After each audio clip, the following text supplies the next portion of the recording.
The 17 News at Sunrise podcast is brought to you by Clinica Sierra Vista. Welcome back to the 17 News at Sunrise podcast, where we share your news on your schedule. Working in the spirit of the Golden Empire, this is 17 News at Sunrise. Good morning here at 5 a.m. Thanks for waking up with us. I'm Maddie Jansen alongside Alex Fisher. Time now is 5:02, and wrapping up his first year in office, President Biden today will hold his second news conference. While the president is expected to highlight his administration's accomplishments, he is bracing for tough questions on shortfalls such as voting rights legislation. NBC's Bree Jackson is in Washington this morning with more on what we can expect from the president later today.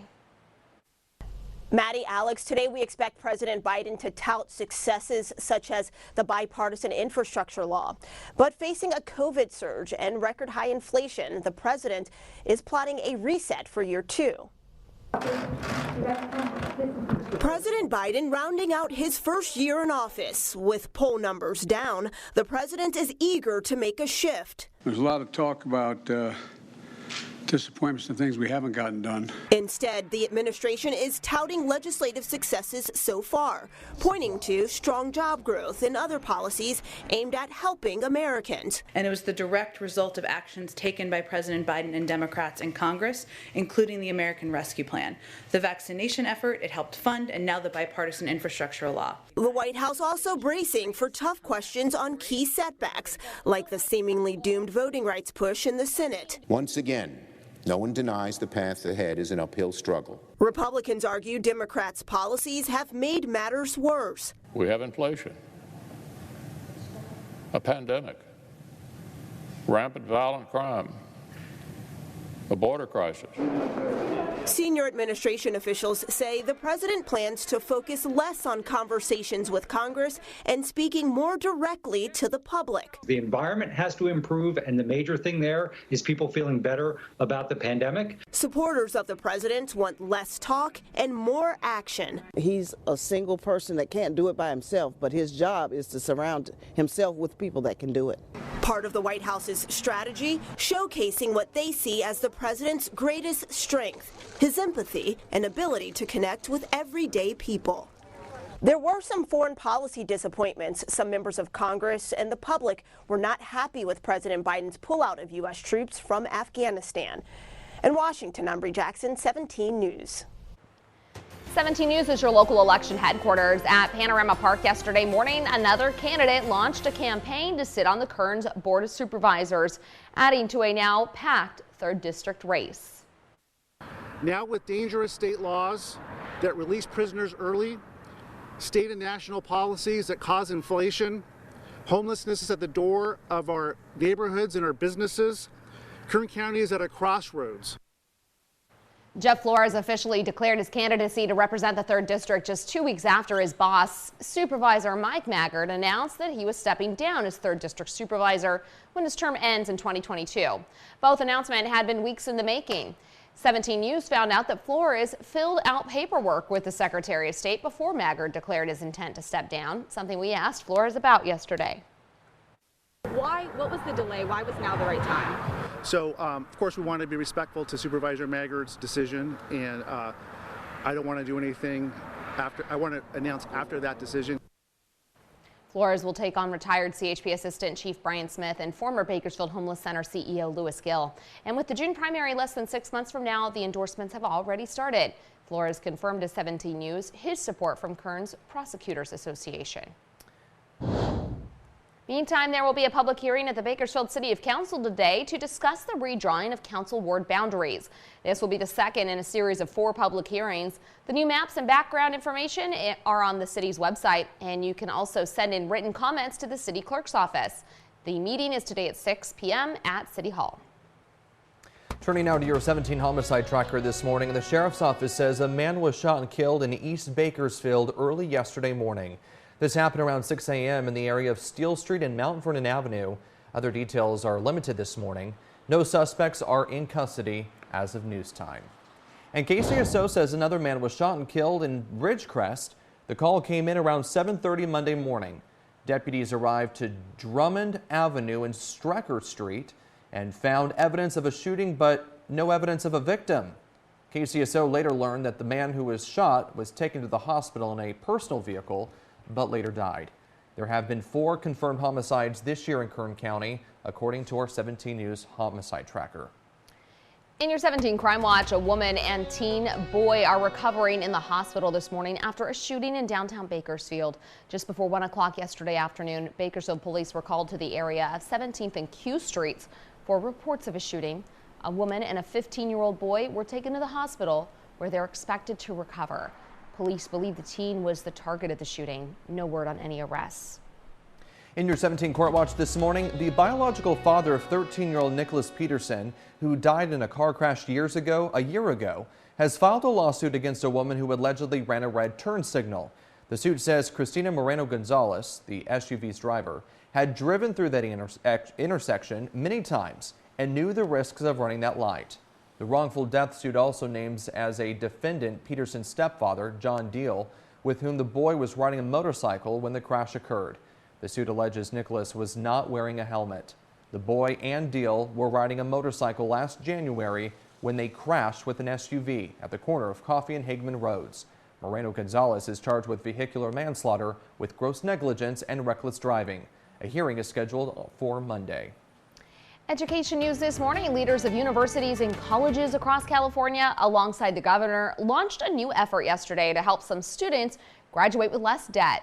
The program, called College Corps, will provide $10,000 for selected students, including for living expenses, education awards, and academic credit, so long as they complete 450 hours of volunteer work in an academic year. That volunteer work must focus on 3 key areas: climate change, K-12 education, and food insecurity. Officials say the program is expected to provide help to up to 6,500 students over the next 2 years. It's also open to undocumented students. And if this thing works, we can go back to legislature, take it to a whole nother level. Hell, we can take it to the rest of the country because nobody else is doing this. Funds for the $146 million program come from earmarked money in the state budget to help California students and communities. Students, including those attending Cal State Bakersfield, should be able to apply this spring. Bakersfield College's Southwest Center opened its doors to students yesterday. The long-anticipated 60,000 square foot facility within the campus of CSUB has almost 50 classrooms, as well as labs, faculty offices, student services, and student hangout spots. The first 2 floors are now open for classes, with the 3rd floor to open for late start classes that begin in March. And the Shafter Library and Learning Center reopened yesterday after closing down at the beginning of the pandemic.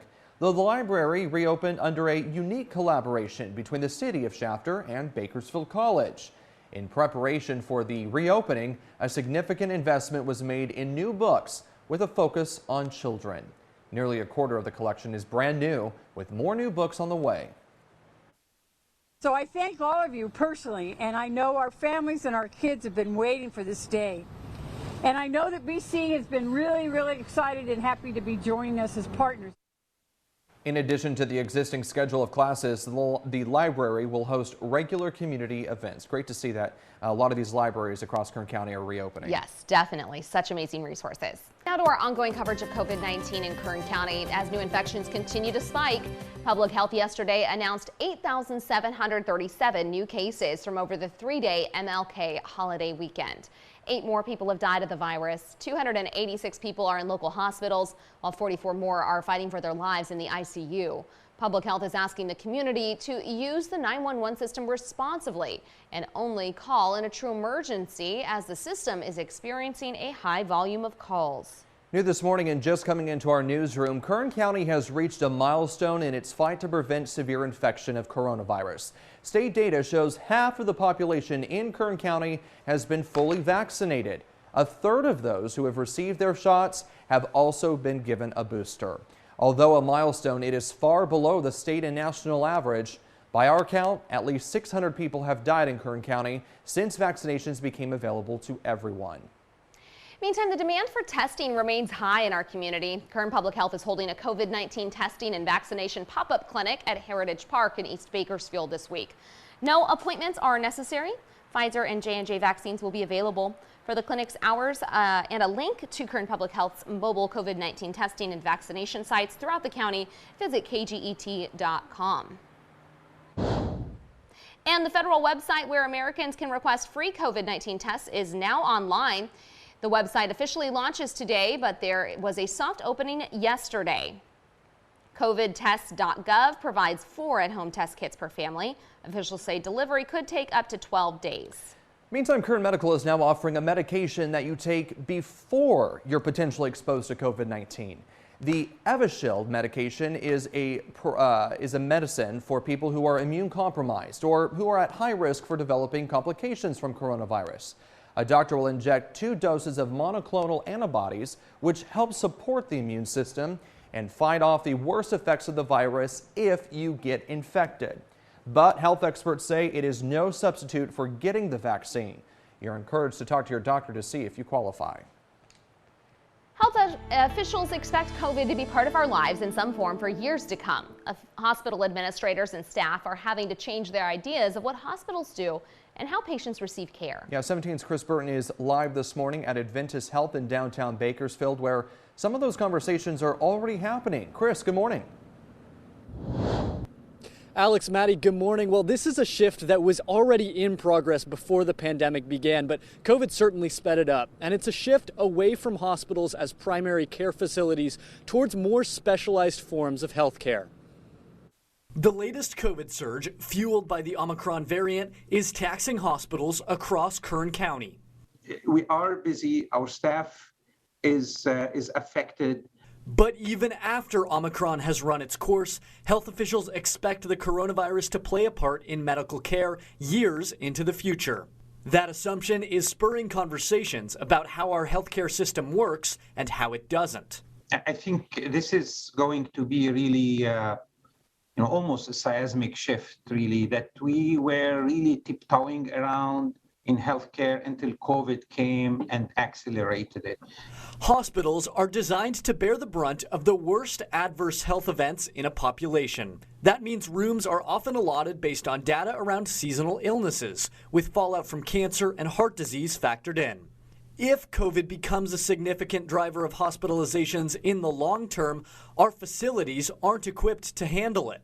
But there is some good news. We're beginning to be better at taking care of patients outside the hospital and taking care of higher acuity patients outside the hospital. Officials agree the pandemic forced care centers to get better at bringing care to patients. This pandemic has revealed to us an opportunity to go out to where the people are and provide the care there. Kern Medical and Adventist Health have both taken strides in mobile care, improving telehealth and developing mobile field clinics. Though there's a long way to go, Jamaluddin compares the shift to a technological revolution we know well. And you can see what happened between blockbusters in the past and now Netflix. Even for Netflix, at one point, they destroyed the CD and, we were angry about it, but now it's no longer relevant. And as for brick and mortar hospitals themselves? The technology is going to shift more and more towards critical care. If you're critical, you'll go to a hospital. But if you're just sick, the hospital might come to you. The Omicron surge has been affecting life across Kern County. Tomorrow, I'll have a look at the long-term prognosis of the pandemic. And of course, if you or someone you know has been impacted by this current surge, I'd love to hear about it. Feel free to send me an email at chrisburton@kget.com. Live in Bakersfield, Chris Burton, 17 News. Working in the spirit of the Golden Empire, this is 17 News at Sunrise. The 17 News at Sunrise podcast is a production of KGET and Nexstar Media Group. For more on all of the headlines in today's show, head to kget.com.